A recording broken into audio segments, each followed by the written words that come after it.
To alhamdulillahi huɗuba ta yau ta Juma'a shine istiqbalin Ramadan. Muna fiskanta watan alfarma, watan azumi shine muka so mu tunatar da mutane a kai alherai da yake ciki. Allah ya taimake mu, Allah ya sada mu da shi.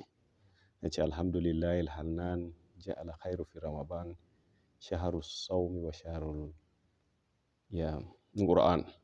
So godiya ta tabbata ga Allah wanda ya sanya alherai a wannan wata namu na Ramadana. So ya sanya mana alherai a ciki. So kuma wata ne na Qur'ani wanda za a yi karatun Qur'ani, wanda za a yi ta tafsirin Qur'ani da sauransu. Wata ne wanda za a tsaya a yi ta ibadu. So wanda aka riƙe wannan to an huta a rayuwa. Annabi sallallahu alaihi wasallam yace, qala sallallahu alaihi wasallam shahrun awwaluhu rahma. Yace farkon wannan watan rahama, awsaduhu maghfira, tsakiyan wannan watan Allah yana gafartawa bayinsa, wa akhiruhu itqun minan nar, a ƙarshen sa kuma Allah yana yanta bayinsa daga wuta zuwa aljanna. To abunda muke nema ai. To farko yace rahama, tsakiya Allah ya kai gafartawa mutane, ƙarshe kuma Allah yana yanta mutane daga wuta zuwa aljanna. So an huta ai. So dukkan wata ne na rahama, kuma wata ne na gafara, wata ne kuma wanda Allah yake yanta bayinsa daga wuta zuwa aljanna. So me za mu yi? Sai mu tsaya mu kula da wannan wata, mu yi abun da ya kamata, mu nisanci abun da bai kamata ba. Shine qala sallallahu alaihi wasallam, annabi sallallahu alaihi wasallam yace law ya'lamu ibadi ma fi Ramadan. Da mutane sun sani abun da yake cikin watan Ramadan, la tamanna ummati an yakuna sanatan kullaha Ramadan. Da mutum zai fata shekaran gaba ɗaya ya zama azumi. Ba wai shekaran gaba ɗaya azumi bane, amma irin falala da yake ciki, to mutum zai fatan irin wannan. To lokaci ne Allah yake yanta bayinsa, ake rahama, lokaci ne Allah yake gafartawa bayinsa. Me muke nema? So sai mu kula da shi. Allah ya nuna mana lokacin ayi. Kuma rayuwar nan abu ne kaɗan wanda za a zo a tafi. To yanzu zaka ga saura kwanaki kaɗan ne, amma sai ka ga wa'ansu Allah bai kai su ba. Abu ko saura minti 10 ne sai ka samu wani Allah bai kai shi wannan lokacin ba. So dama in aka samu wannan daman a aikata shi. Shine kyautatawa a wannan watan ake so. Lokaci ne wanda za a tsaya a yi ibada. Lokaci ne wanda za a yalwata wa mutane. Waɗanda ba su da ƙarfi za a taimaka musu irin wannan lokacin. So in kai ka yi komai a rayuwanka. Wata ne na rahama, kuma wata ne wanda Allah yake ba wa mutane buɗi a rayuwa. To me za mu yi? Sai mu tsaya mu yi. So a kyautatawa jama'a da ba su da shi, a taimaka musu. Mutumin da bayi da shi in ka bashi, ko ba a watan azumi Allah zai baka irin abincin da ka bashi ne, za a baka irin na gidan aljanna. To me muke nema? So don haka mu tsaya kansa sosai mu yi. In muka yi to mun huta. So annabi sallallahu alaihi wasallam yace man sama ramadana imanan wa ihtisaban ghufira lahu ma taqaddama min zambi. Wanda ya azumi wannan wata na Ramadana, yayi shi da imani da kyautatawa, yayi shi don Allah, Allah zai gafarta masa zunubansa gaba ɗaya na baya. Ba na shekara 1 ko 2 ko 10 ko 20 ba, dukkan zunubansa. Me muke nema? In dai ka tsaya ka yi shi yadda ya kamata, ka yi shi kuma don Allah, to Allah zai gafarta maka dukkan zunubanka. To abun da muke neman ne ai. To dama ne aka samu, sai ya amfani da dama. Lokacin nan fa ƙarami ne. Yanzu muna bara an yi sallan azumi, yanzu ya kusa. Yanzu za ka ga 10 na farko ya ƙare, na biyu za ka ga wata rana ya zama tarihi. Amma duk yadda ake ga abun yake da sauƙi, wani bai samu daman ba. Zaka samu wani baya nan, ko yana nan ma wani zaka samu bai da lafiya ko wani abu. So don haka dama ne mu yi, a yalwata wa mutane. Waɗanda ba su da shi a yalwata musu. Ko irin masallatai ɗin nan, a duba a yalwata. Lokacin ne ake taruwa a masallatai, ana tafsiri, ana abubuwa da yawa, ana ibadu. So irin su carpet a yi ƙoƙari a canja, ko taburmai a canja. In wani fanka baya aiki, yadda dai bara a wahalar da mutane ba. So in ka yi wannan abun daga lokacin da kai har bayan rayuwanka. Kasan yanzu ana gina masallaci, ka ba da ɗan taimakonka, ko islamiyya ko wani abu, ka ba da ɗan taimakonka. Kai za ka manta ai. Kamin a gama ma za ka manta. To kana samun ladansa ko har abada. Yanzu za a ce aikin gwamnati, in mutum ya yi ritaya ya huta a rayuwarsa, ana yaba aikin, don za a ringa ba wa mutum pension. Amma ran da aka ce wai ne ya rasu, to pension nashi ya tsaya. To amma wannan kuma har abada kana samun ladan san kai. ɗan abun da ka sa a hannun nan shi za ka samu har bayan rayuwanka. So don haka me za mu yi? Sai mu tsaya da wannan aikin. Ya ce wa qad hadaba rasulullahi sallallahu alaihi wasallam fi akhiri yawmu sha'ban, ƙarshen sha'ban annabi sallallahu alaihi wasallam yayi magana. Ya ce ya ayyuhan nas qad azallakum shahrun azimun mubarak shahrun fihi lailatul qadri hairun min alfi shahri. Annabi sallallahu alaihi wasallam ya ce wannan wata a ƙarshen sha'ban irin wannan ke faɗa wa mutane.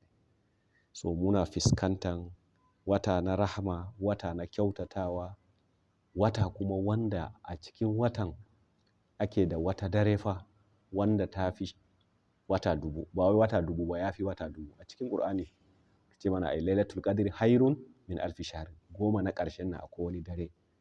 A daren nan fa in mutum ya samu ya raya wannan dare, ladan da zai samu ya fi wata dubu. To in kai lissafi wata dubun nan, ba wai wata dubu ba aka ce ya fi wata dubu, ko da wata dubu ma ya kai shekara 80 da. A rayuwa mutane nawa suke kai shekara 80 da? Annabi ya ce mana 60 aw 70. Yawanci za ka ga mutane haka ne.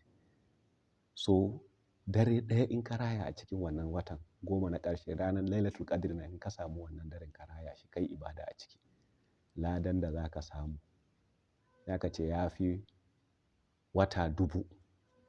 Wata dubun nan ya fi shekara 80 da. To inda ka samu ka raya daren sau biyu a rayuwanka nawa? Ka kai shekara nawa? Ya kai 170 da. To waye zai kai shekara 100? In ka kai 100 ma ka zama tarihi. Wai kana gida fa a unguwan ma ba a san ka ba, masu tashi ba zai san ka.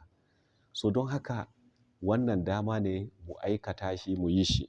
So akwai inda annabi koyi magana ya ce a wannan watan Allah ya sanya wannan azumin abu ne na alheri wanda in ka samu ka aikata abu kamar ka aikata farilla ne a wani wata.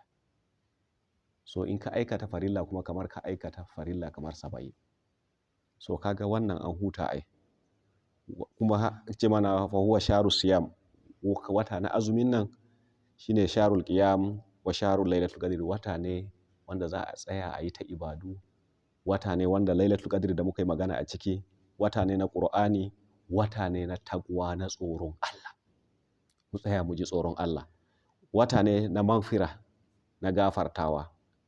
Wata shaharul birri, wata ne na kyautatawa a rayuwa. Shaharul sadaka, wata ne na sadaka. Wa shaharul intisarat, wata ne wanda ake yalwata mutane. So Allah ya baka dama sai ka yi ibadanka, ka samu natsuwa, ka ji tsoron Allah, ka aikata abun da ya kamata, ka yi sadakanka, a yalwata mutane, kowa a yalwata shi.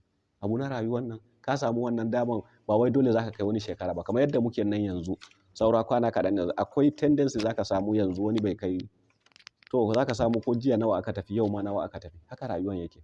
Kuma bai bi, zaka ga mai lafiya, mai kula da mara lafiya, sai ka ga mai lafiya ya tafi wancan ba, mara lafiya yana kwance. So don haka me za mu yi? Yace aka ce mana fa ya man yuridul khaira fi dunya wal akhirah, wanda yake son alheri na duniya da lahira. So aka faɗa mana shine ha huwa shahru sawmu qad halla, wannan wata na azumin nan yana zuwa. So me za a yi? So wata ne wanda aka buɗe ƙofofi na rahama da kuma ƙofofi na aljanna a buɗe a lokacin. So akwai wani ƙofa wanda ake faɗa rayyan, wanda yake azumi shine zai shiga ta wannan ƙofa. To lokaci ne Allah ya buɗe rahama, lokaci ne Allah ya buɗe gidan aljanna, lokaci ne Allah yake gafarta mutane, ake komai a wannan watan da ya fi kowane wata. To me za mu yi? Sai mu tsaya mu yi amfani da daman kamin daman ya wuce. Za ka samu wani yanzu ya yi azumi na farko 1, 2, lokaci ya yi. To wani bare ƙarasa watan ba, wani kuwa zai iya ƙarasa. So don haka daman nan koyaushe, kuma a tsaya a yalwata wa mutane wanda suke cikin damuwa, a taimaka musu, a yalwata musu. Mutane su tuna da iyalansu, su tuna da iyaye. Babban abu ne a tuna da iyaye. Iyaye sun girma, Allah ya baka iko, za ka samu wani yana karɓan salarinsa ko kiransu a waya ba zai iya yi ba, ko kuma yana wani gari yana harkokinsa ya kira su a waya ba, ko sun kira shi zai ce yana meeting. to kaga wannan babban abu ne. Annabi sallallahu alaihi wasallam akwai ran da yake faɗa yace rangiba anfuhu rangiba anfuhu rangiba anfuhu, yace mutumin nan ya taɓe ya lalace ya taɓe ya lalace so uku.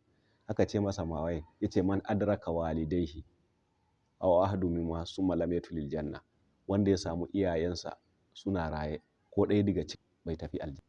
So in ka kyautata musu ka huta ai.